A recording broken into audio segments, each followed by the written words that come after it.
আসসালামু আলাইকুম সবাইকে। SSC 26 page. ভাইয়া তোমাদের স্টোরি যদি কমন না আসে, স্টোরি যদি আননোন স্টোরি চলে আসে, তাহলে কিভাবে লিখবা, কিভাবে টাইটেল সিলেক্ট করবা, এইগুলা নিয়ে আজকের এই ভিডিও। কারণ দেখো আমরা যদি অ্যানালাইসিস করে দেখি তাইলে মনে করো 50 থেকে 40 থেকে 50% বোর্ডে, 40 থেকে 50% বোর্ডে এখন হচ্ছে আর কমন যে স্টোরিগুলো আমরা আগে থেকেই জানি এরকম স্টোরি আসে না, আননোন স্টোরি চলে আসে।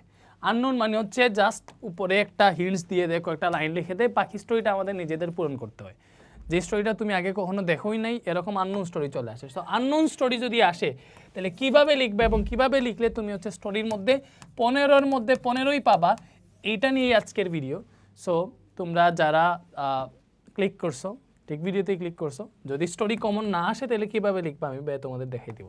দেখো প্রথমত হইতেছে একটা স্টোরি, মনে করো আননোন একটা স্টোরি আসছে, এটা 11 নম্বর question. Read the beginning of the story and complete it in your own words. এটা তোমার নিজের শব্দে ইয়ে করতে বলছে। সো প্রথমে তোমার কাজ হবে এখানে যে স্টোরিটা বলছো এটা প্রথমে পড়া, মানে এখান থেকে তোমার অনেকটা জিনিস বুঝতে হবে। এখান থেকে এই স্টোরির থিম কি, মানে এখানে যে কি থিমে স্টোরিটা আছে ওই স্টোরিটা ভালো মতো বোঝার ট্রাই করবা, ব্যাপারটা বুঝছো? এখন এটার মধ্যে কি হিন্টস দিছে দেখো, এখানে তুমি স্টোরি পড়লেই বুঝবে যে কি হিন্টস দিছে, স্টোরিটা কোন স্টাইলে লাগাইতে হবে ওটা তুমি বুঝতে পারবা। স্টোরি যে লিখবা এখানে হচ্ছে সিকোয়েন্স মেনটেন করে লিখতে হবে। স্টোরি লেখার সময় সিকোয়েন্স মেনটেন করে লিখবা, মানে সিরিয়াল ওয়াইজ সিরিয়াল, একটা কাহিনীর পর আরেকটা কাহিনী যে আসতেছে ওইটার যাতে প্রপার সিরিয়াল থাকে, ঠিক আছে? মনে করো একজন মেয়ে পুকুরে পড়ছে, তুমি তারে বাঁচাইতে গেছো, তুমি স্টোরি লিখতেছো যে একটা মেয়ে পুকুরে পড়ছে, চিল্লানি দিছে, তো এরপরে তো তুমি কি হবে, পরে তুমি পুকুরে নাইমা ওরে বাঁচাইছো, এটা না দিয়ে যদি বলো ও চিল্লানি দিছে, এরপরে হচ্ছে কি করছি বলো তো, ও মানে পানি খেয়ে টাল হয়ে গেছে, আমি হচ্ছে পানি কি করছি বের করার ট্রাই করছি, পরের লাইনে লিখছো আমি পুকুরে নামছি পরে ওরে পাইছি, এরকম না, বুঝছো? সিরিয়াল মেনটেন করতে হবে, সিকোয়েন্স মেনটেন করতে হবে এবং সহজ ভাষায় স্টোরি লিখতে হবে। স্টোরি যখন লিখবা সহজ ভাষায় লিখবা, সহজ ভাষাটা যাতে সিম্পল হয়। এবং স্টোরির মধ্যে দেখো কাহিনী তো অনেক রকম হইতে পারে, স্টোরির মধ্যে যাতে নীতি নৈতিকতা থাকে, ব্যাপারটা বুঝছো? মানে এখানে স্টোরির হিন্টস দেখো, এখানে কি হিন্টসটা দিছে, Tamim student of class 10, Tamim class 10 একজন শিক্ষার্থী, was returning from school, on the way he so some boys and girls bathing in the pond, মানে সে স্কুল থেকে আসার সময় দেখছে কয়েকজন ছেলে মেয়ে মিলে কি করতেছে, পুকুরের মধ্যে কি করতেছে বলতো, গোসল করতেছে, পুকুর বা রিভার যাই বলুক। Suddenly he heard a girl shouting help help save me, এরপরে তামিম লিখা ডট ডট দিয়ে দিছে। এখন দেখো স্টোরি অনেক রকম হইতে পারে, গার্লস কি করছে পুকুরে পড়ে গেছে, চিল্লাইতেছে যে আমারে বাঁচাও, এরপরে তামিম কি করবে এটা তোমার উপর ডিপেন্ড করবে। তুমি যদি ভালো মানুষ হও তাহলে লিখবো ওকে তামিমের মেয়েটারে বাঁচাইছে। আবার যদি মনে করো তুমি চাইলে, যেহেতু এটা তোমার ওন ওয়ার্ডে নিজের মতো করে স্টোরি লিখবা, তুমি তো চাইলে এটাও লিখতে পারো যে ওকে আমি দেখছি মেয়েটা পুকুরে পড়ছে, মানে বাঁচানোর জন্য হেল্প এরকম বলতেছে, সো দেখে মনে হয়েছে আমার ভাই নীতি নৈতিকতা নাই, ওটা আমার ভাল লাগে না, আমি চলে আসছি, মেয়েটা মরে গেছে, এরকমও তুমি হচ্ছে এরকমও তো চাইলে লিখতে পারো, বাট এরকম লিখবা না।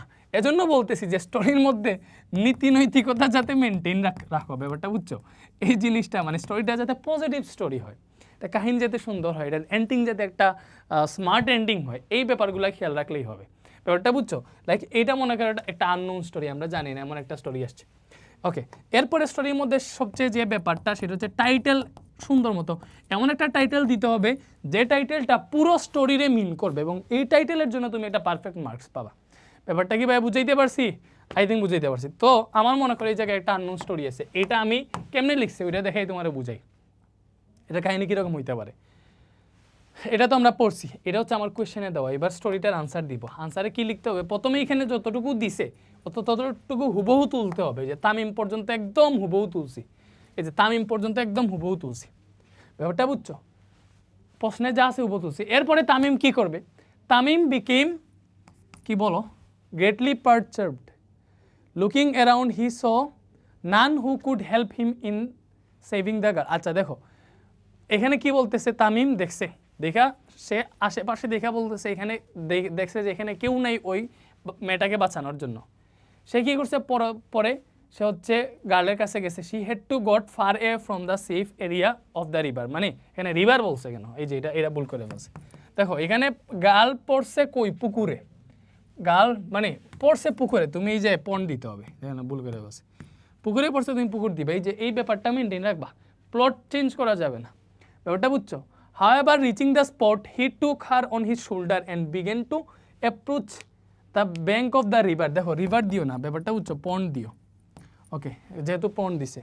The girl proved to be too heavy for him to carry on his shoulder. আচ্ছা দেখো ভালো মতো বোঝার ট্রাই করো, সে কি করছে দেখছে, মনে করো পুকুরের মাঝখানে মানে গালটা পাড় থেকে হচ্ছে অনেক দূরে চলে গেছে, যে কোনো উপায় গালের কাছে মানে ওই মেয়েটার কাছে গেছে, গিয়ে হচ্ছে ওরে কি করছে, কাঁধে তুলছে।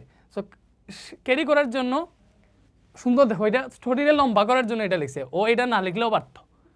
কি করছে যে গালটা অনেক ভারী, যে সে ক্যারি করতে তার কষ্ট হইতেছে, এটা স্টোরিরে আরও মনে করে একটু সুন্দর করার জন্য লিখছে যে ওকে গালটা ক্যারি করতে আমার কষ্ট হইতেছে, বাট আমি কি করছি ওই কষ্টটা সহ্য কইরা হইলেও গালটারে বাঁচাইছি, বাচ্চাটারে বাঁচাইছি বা মেয়েটারে বাঁচাইছি। ব্যাপারটা কি বুঝতে পারছো? এই যে ইন্টারেস্টিং করতেছে, বাট সহজভাবে দেখো, তুমি অনেকভাবে লেখা যায়, কিভাবে লিখলে মার্কস পাবা ওইটা ডিপেন্ড করবে হচ্ছে তুমি কেমনে লিখতেছো ওইটার উপর, ব্যাপারটা বুঝছো? এই যে দেখো এই জিনিসটা যদি না আনতো তাহলে এটা আর একটু ছোটো হয়ে যেত, কাহিনী লম্বা করতেছে একটু। Okay, but he did not yield to the adverse situation. He was dragging himself with the girls on his shoulder with great difficulty. কষ্ট করে হইলেও সে তুলছে। In that process, he had to dive repeatedly. In the course of time, he reached a safe area. মনে করো অনেক কষ্ট মষ্ট কইরা অবশেষে এটা সেফ এরিয়াতে গেছে, মানে তুলতে পারছে পারে মনে করো। He was completely exhausted, মানে কি সে একদম মনে করো মানে ক্লান্ত, ব্যাপারটা উচ্চ। ওকে, এরপরে ইন দ্য মিন টাইম, মানে একই সময়ে the other boys and girls going home, তারপরে এখানে কাহিনী টাহিনী করছে পুরো সুন্দর মতো এটা বইলা দিছে আর কি, ব্যাপারটা বুঝতেছো? মানে ওই গার্লটারে বাঁচাইছে, তো সবাই পরে ডক্টরের কাছে নিয়ে গেছে, এরপরে মনে করো ওই গার্লসের প্যারেন্টস যারা আছে তাদের সাথে যোগাযোগ করা হয়েছে, অ্যান্ড সব শেষে এটা সুন্দর মতো একটা এন্ডিং দিবা যেই কাহিনীর জন্য। দেখো, then his parents burst into tears out of gratefulness to Tamim for rescuing their beloved daughter. দেখো ওই পরে কি করছে, যেহেতু গার্লটারে বাঁচানো হয়েছে, প্যারেন্টস ওই তামিম যেহেতু বাঁচাইছে, তামিমের উপর কি অনেক কৃতজ্ঞ, এরকম এই ব্যাপারগুলো দিবে। এবং এমনকি ওখানে যারা মানুষ ছিল ওই মানুষগুলোও কি করতেছে, তামিমরে হাইলি প্রেস করতেছে, ব্যাপারটা বুঝতেছো? এই যে দেখো এটা সুন্দর স্টোরি, মানে এটার টাইটেল কি হইতে পারে? দেখো একটা হইতে পারে যে তুমি প্রথমে একটা টাইটেল লিখা হচ্ছে প্রথমে একটা স্টোরিটা মনে মনে চিন্তা করে ফেলবা, চিন্তা করে টাইটেল লিখবা, এন্ড ওই টাইটেল যেটা লিখছো ওইটা অন্য যে আগাইতে পারো। বাট আমার কাছে পারফেক্ট কি মনে হয়, দেখো তুমি প্রথমে নিজের মতো করে একটা মনে মনে স্টোরি চিন্তা করে পুরো স্টোরি লিখার পরে, পুরো স্টোরিটা লিখার পরে তুমি এইবার স্টোরিটা আবার পড়বা, পড়া দেখবো ওইটার মূল থিমটা কি। দেখো এখানে মূল থিমটা কি, সে এটা মেরে বাঁচাইছে যে বিপদে ছিল, তাই না? সো এটা সুন্দর একটা টাইটেল দিতে পারি যে এ কল ফর হিউম্যানিটি, ব্যাপারটা বুঝছো? এ কল ফর হিউম্যানিটি, সুন্দর একটা টাইটেল না? তো এটার এই যে টাইটেলটা দিছি, অথবা তুমি এইভাবেও দিতে পারো যে a call for humanity rescue of a drowning girl, ব্যাপারটা বুঝছো? Rescue of a drowning girl দিতে পারো, সমস্যা নেই। সে এ কল ফর হিউম্যানিটি জিনিসটা অনেক ক্লাসি হয়েছে না? মানে ব্যাপারটা বুঝে এ কল ফর হিউম্যানিটি, এই পুরো জিনিসটা, এইটা কিন্তু পুরো যে স্টোরিটা আছে ওইটার মেইন থিমটাই মিন করতেছে এই টাইটেলটা, ব্যাপারটা বুঝছো? এবং স্টোরি যখন লিখবা তখন হচ্ছে মৌলিক যাতে স্টোরিটা হয়, মৌলিক মানে কি এখানে কাহিনী তামিমের, তো তামিম গার্লটারে বাঁচাইতেছে, ওই তামিমের স্টোরি আগাবা, ব্যাপারটা বুঝছো? এখানে অনেক ক্যারেক্টার নিয়ে আইসা স্টোরিটারে হচ্ছে তামিম থেকে ডিসভার্স করবা না, ব্যাপারটা বুঝছো? মানে অন্যদিকে সরাই দিবা না, এটা হচ্ছে মৌলিক রাখবা। সেম আরেকটা মনে করো, আরেকটা আমরা দেখি সেমভাবে এরকম একটা আননোন স্টোরি। দেখো কি বলছে, Dilara it is 13 years old, এখানে আমি ভুল লিখছি কিছু, এখানে হচ্ছে টাইপিং মিস্টেক হয়েছে। Dilara is 13 years old living in Swapnapur, her poor parents have 2 other little children. It is hard for her illiterate parents to earn enough to run the family well. দেখো দিলারা কি 13 বছরের একজন মেয়ে স্বপ্নপুরে থাকতেছে, তার প্যারেন্টস কি তাদের আরও 2টা সন্তান আছে, এবং তার বাবা মা খুব বেশি মানে শিক্ষিত না, যার জন্য ফ্যামিলি চালাইতে কষ্ট হইতেছে। Dilara hopes to bring about change to her family by receiving higher education. দিলারার আশা কি বলতো, যে মানে হায়ার এডুকেশন কইরা আসে যাতে তার ফ্যামিলির পাশে দাঁড়াইতে পারে, এই টাইপের একটা মন মানসিকতা। সো এবার সে কী করছে, দেখো তার মন মানসিকতা, সে হায়ার স্টাডি করবে, ব্যাপারটা বুঝছো? তো এখানে হিন্টস অনেক ব্যাপার আছে, আগেরটার হিন্টস আমরা কেমনে পাইছি, দেখো আগেরটাতে এই যে হিন্টস অনেক মিন করে ব্যাপারটা। তবে আগেরটাতে দেখছি সে যাওয়ার সময় দেখছে একটা গার্ল চিল্লাইতেছে যে আমারে বাঁচাও বাঁচাও, ব্যাপারটা বুঝছো? সো বাঁচাও বাঁচাও এটা দিয়া তো আমরা বুঝতে পারছি যে অবভিয়াসলি গার্লস তাইলে পুকুরে পড়ে গেছে। মানে এখানে অনেকজন কি করতেছিল, গোসল করতেছিল পুকুরের মধ্যে। এবার যেহেতু গার্ল কি করতেছে, বাঁচাও বাঁচাও চিল্লাইতেছে, ওইটা বুঝে আমরা হিন্টসটা পেয়ে গেছি, তাইলে অবভিয়াসলি গার্লসটা পুকুরে পড়ে গেছে, জন্য তো বাঁচাও বাঁচাও চিল্লাইতেছে। ব্যাপারটা বুঝছো? ওকে, আবার এটাও হইতে পারতো যেখানে আরেকটা ছেলে পড়ছে ওইটারে দেখে গার্ল চিল্লাইতেছে যে বাঁচাও বাঁচাও, এরকমও হইতে পারতো, তো ওইভাবেও নিয়ে যেতে পারতাম। বাট এখানে যে ওই বাঁচাও বাঁচাও মানে একজন যে পড়ছে পুকুরে, ওইটা অবভিয়াসলি এখানে হিন্টস দিয়ে দিছে। ব্যাপারটা বুঝছো? স্বাভাবিক একটা হিন্টস। ব্যাপারটা বুঝছো? পুকুরে গোসল করতেছে, ওইখানে বাঁচাও বাঁচাও চিল্লা, আরেকটা করতে পারো সাপও চলে আসছে, সাপও চলে আসছে, এখন তুমি তো সাপ থেকে বাঁচাইতে পারবা না, ওইখানে গল্পটা একটু অন্যদিকে চলে যেতে। ব্যাপারটা বুঝছো? সে পুকুরে পড়ে গেছে, ওই হিন্টসটা তুমি ভালো মতো ক্যাচ করতে পারতে হবে। এখানে দেখো মেয়েটা দরিদ্র, তার ফ্যামিলিও দরিদ্র, ঠিক আছে? এখন তার আশা কি? তার আশা হইতেছে তার ফ্যামিলিটারে চেঞ্জ করবে কেমনে? হায়ার এডুকেশন দিয়ে। দ্যাট মিনস এই জায়গায় আমরা বুঝে গেছি সে যেহেতু দরিদ্র, তাইলে অবভিয়াসলি এইবার সে হায়ার এডুকেশন কইরা যদি ফ্যামিলির অবস্থা চেঞ্জ করতে চায় বা নিজের স্বাবলম্বী করতে চায়, তাহলে কী করতে হবে? এবার তার ঠিকঠাক মতো পড়াশোনা করে স্টোরিটার এমন জায়গায় নিয়ে রাখতে হবে যে সে ডক্টর হয়ে গেছে, ঠিকঠাক মতো পড়ে হতো, বা ইঞ্জিনিয়ার হয়ে গেছে, বা ভালো একটা জব পেয়ে গেছে, সে হচ্ছে কী করছে বলো তো, মানে পরে ফ্যামিলির পাশে দাঁড়াইতে পারছে, মানে এই পভার্টি দেখে সে কী করছে? ডক্টর হইতে পারছে। এটা ভালো একটা ইয়ে হইতে পারে। দেখো ডক্টর হইলে কী হবে বলো তো? ডক্টর হইছে মানে ওকে ডক্টর হইছে, এবার আমি ভিলেজে যাবো, আইসা আমি আবার ওই ভিলেজের মানুষদের সার্ভ করবো, এটা যাহা মিথ্যা কথা জীবনের, বুঝছো? তোমরা লিখছো মাই এম ইন লাইফ ডক্টর, আমি ডক্টর হব, ডাক্তার হওয়ার পরে আমি আমার গ্রামে যাব, ওইখানে হসপিটাল দিব, দিয়ে হচ্ছে গ্রামের মানুষদের সেবা করব। এই সেবার জীবনে কেউ করে না। ব্যাপারটা বুঝছো? এটা জীবনের সবচেয়ে বড় মিথ্যা কথা। এম ইন লাইফে এই মিথ্যা কথাটা লিখছো না, এটার জবাব তোমাদের দিতে হবে। যারা লিখছো এম ইন লাইফ এটা খাতায়, বাট ডক্টর হওয়ার পরে ওই এটা করতেছো না, ঠিক আছে? মানুষদের কাছ থেকে বেশি টাকা পয়সা নিতেছো, কিসের গ্রামের মানুষজনদের কিসের সেবা করবা, এরকম মন মানসিকতা হয়ে গেছে। জবাব দিতে হবে কিন্তু। খাতায় কিন্তু একবার লিখছিলাম আই এম ইন লাইফে যে আমি ডক্টর হব, ডক্টর হওয়ার পরে ওই গ্রামে যাব, দরিদ্র পিপুলদের বিনা টাকায় সেবা দিব। ভাই এই মিথ্যা কথার জবাব দিতে হবে। যাই হোক, এই স্টোরিটা দেখো কি করতেছি। প্রথমে টাইটেল আমরা দেখব না, প্রথমে আমরা মনে মনে চিন্তা করে ফেলছি যে এরকম একটা কাহিনী হবে, যেহেতু সে দরিদ্র পরিবারে আছে, তারে পড়াইয়া হায়ার একটা এডুকেশন, যেহেতু সে আশা করতেছে ভালোভাবে ভালো জায়গায় যাইয়া পড়াশোনা করে সাকসেস হবে আর কি। সো এখানে এই কাহিনীটাই ঘটবে। দেখো এত কি সে পর্যন্ত ছিল, সো পুরো যা প্রশ্ন ছিল পুরোটা তুলছি, তাই না? So she studies late into the night by the dim light of a kerosene lamp. সে দরিদ্র, অবভিয়াসলি কাহিনীটা ওইভাবে নিতে হবে। তো সে যেহেতু চাইতেছে বাবা আমার পাশে দাঁড়াবে পড়ালেখা কইরা, দরিদ্র যেহেতু, তো সে কী করতেছে? গভীর রাতেও পড়তেছে। কেমনে? ওই কেরোসিন তেলের যে ল্যাম্প আছে ওইটা দিয়া। She excels in her studies in the village high school, displaying a remarkable intelligence and thirst for knowledge. দেখো এখন সে যেহেতু চাইছে তার মন মানসিকতা সে ভালো করবে, এজন্য সে ঠিকঠাক মতো পড়তেছে, তার স্কুলে পড়তেছে, এখানে রিমার্কেবল ইন্টেলিজেন্স দেখাইতে পারতেছে। এটা বুঝছো? Her efforts do not got unnoticed, মানে সে যে এফোর্টটা দিতেছে এটা কি হইতেছে বলো, যে আননোটিসড হয়েছে এরকম না, মানে যে এটা লুকাই গেছে কারোর চোখে পড়তেছে না এরকম না। তার এই কাহিনীটা সে যে এফোর্ট দিতেছে এটা চেয়ারম্যান দেখছে, দেখার পরে কী করছে বলো তো? সে ওর কী করছে? পড়াশোনাতে সাপোর্ট দিবে এটা আশ্বাস দিছে, এবং সে পাশেও দাঁড়াইছে। মানে এবার কী করছে? জিনিসটা কত সুন্দর মতো করে নিয়ে নিছে, যে যেহেতু সে কী করছে বলো তো? পড়তেছে ভালো মতো, স্কুলেও ভালো রেজাল্ট করে দেখাইতেছে, অ্যান্ড ওই জিনিসটা নোটিশ হচ্ছে কার? চেয়ারম্যানের। তো তুমি স্টোরি দেখো, নিজে নিজে পড়ে এরকম দিতে পারো, বাট পড়াশোনায় তো অনেক খরচ হয়, অনেক স্টেজে খরচও লাগেছে, অবভিয়াসলি পাশে কেউ দাঁড়াইতে হবে। এজন্য ওই যে চেয়ারম্যান ডাইনা পাশে দাঁড় করাইছে, যাতে চেয়ারম্যান ওই তার এডুকেশনের টাকাটা দিতেছে, দেওয়ার ফলে কী হইতেছে বলো তো? সেও তার পড়ালেখাটিটার মতো কন্টিনিউ করতেছে। তো she faces numerous obstacles along the way but she refuse to stop. দেখো চলার পথে অনেক কী আসছে, বাধা বিপত্তি আসছে, অনেক ঝামেলা হয়েছে, বাট সে কী করতেছে বলো তো? স্টপ করে নেই, চালাই যেতেছে।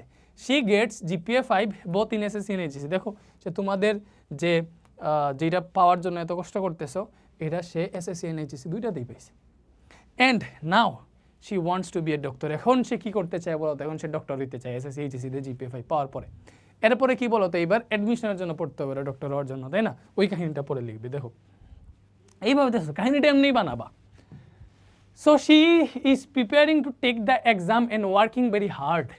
Nobody believed that this very girl could complete college education, let alone be a doctor. আচ্ছা, but she proves everybody wrong and এই যে দেখো এখানে সে সবরে রং প্রমাণ কইরা সে মেডিকেল অ্যাডমিশনে কত হয়েছে বলো তো 9 হয়েছে। চিন্তা করছে বাংলাদেশের মধ্যে 9 হয়ে গেছে। যাই হোক, সে ভালো একটা পজিশন পেয়ে গেছে মেডিকেল অ্যাডমিশন টেস্টে। এইবার কি হয়েছে, ইয়ার্স অফ, আচ্ছা সো এখানে আর বাকিটাও বুঝতেছে, সে ডাক্তার হয়ে গেছে। ডাক্তার হয়ে যাওয়ার পর কী হয়েছে বলো তো, ওই যে সবার মতো সে অবভিয়াসলি ফ্যামিলির পাশে দাঁড়াইতেছে। এরপরে returning to Swapnapur as a qualified doctor she dedicates herself to serving her community. দেখছো ওই যে মাই এম ইন লাইফে যেটা হয় এটাই লিখছে। She sets up free medical clinics. দেখো যেহেতু স্টোরি লিখতে হয়, লিখে ফেলো, এটা তো তোমার স্টোরি না, অন্য স্টোরি। সো একজন ভালো মানুষের দাঁড় করে ফেলো, সে ডাক্তার হয়েছে, হইয়া গ্রামে কী দিছে বলো তো, মেডিকেল দিছে, পরে সবার সেবা টেবা করতেছে সুন্দর মতো, ব্যাপারটা বুঝছো? এরপরে আর বাকিটা পূরণ করে হচ্ছে, এটা তো আর বুঝতেছো। এবং এখানে একটা জিনিস করবা, ওই শেষে জিনিসটা স্টোরিটারে হাইলাইট করবা সুন্দর মতো। যেমন ধর এখানে কি করছে বলো তো, এই যে her story becomes an inspiration for all poor student that through, এটা কি, আচ্ছা যাই হোক আমি এগুলো পারি না ভাই, ইংরেজি আমি পারি না, শুধুমাত্র তোমাদেরকে দেখানোর জন্যই মনে করো আমি আমার সময় যেরকমভাবে লিখতাম ওই ব্যাপারটাই দেখাইতেছি। আমি ফিজিক্সের টিচার, তাই না? যাই হোক তোমরা আবার বললো না যে একেবারে পারি না।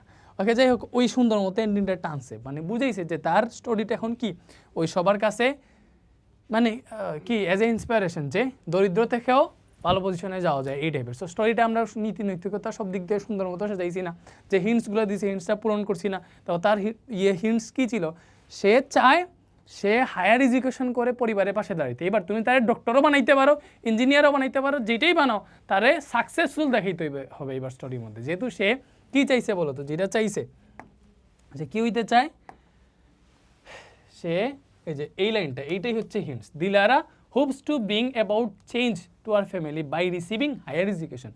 এইটা দিয়ে হচ্ছে পরের কাহিনীটা চলে আসতেছে, এই হিন্টসটা মেনটেন করতে হবে। এইবারে দেখো পুরো কাহিনীটার একটা স্টোরি কি, যে সে কী করছে, দরিদ্র ছিল ওইটারে ওভারকাম করে ডক্টর হয়েছে। তো সুন্দর মতো একটা লাইন দিয়ে দিতে পারো স্টোরির title, Dilara became a doctor overcoming great poverty. তো এটা একটা স্টোরি টাইটেল হইতে পারে, অথবা এটাও হইতে পারে যে from great poverty to becoming a doctor, এরকমও দিতে পারো, ব্যাপারটা বুঝছো? আবার এটা দিলে হয়েছে Dilara became a doctor overcoming great poverty.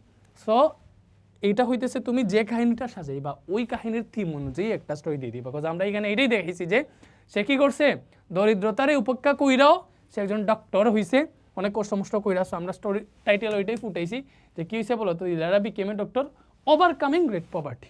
সে দরিদ্ররে ওভারকাম করে কী হয়েছে বলো তো, দারিদ্রতা ওভারকাম করে ডক্টর হয়েছে। That's the thing.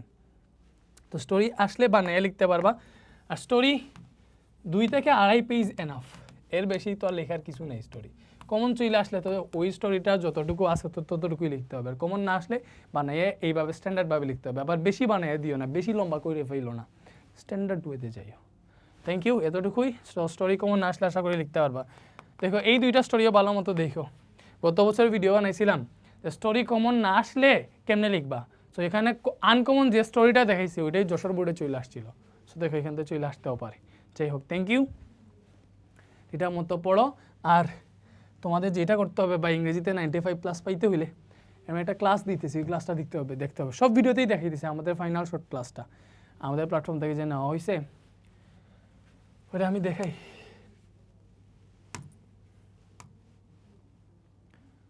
এই যে এটা দেখতে হবে, এই প্লেলিস্টে যাবা, প্লেলিস্টে যাওয়ার পরে এই যে ইংরেজি ফার্স্টের ফাইনাল শর্ট ক্লাস আছে, এটা দেখো, এটা দেখলেই হয়ে যাবে। 5.5 ঘন্টার ক্লাস। তারপরে ইংলিশ রিলেটেড সাজেশন দিতেছি, এগুলো দেখো। আমার চ্যানেলটা ফলো রাখো। এই যে দেখো ইংরেজি সাজেশন দিছি, তারপরে আরেক ভিডিও দিতেছি, এগুলো দেখো। থ্যাংক ইউ, আল্লাহ হাফেজ।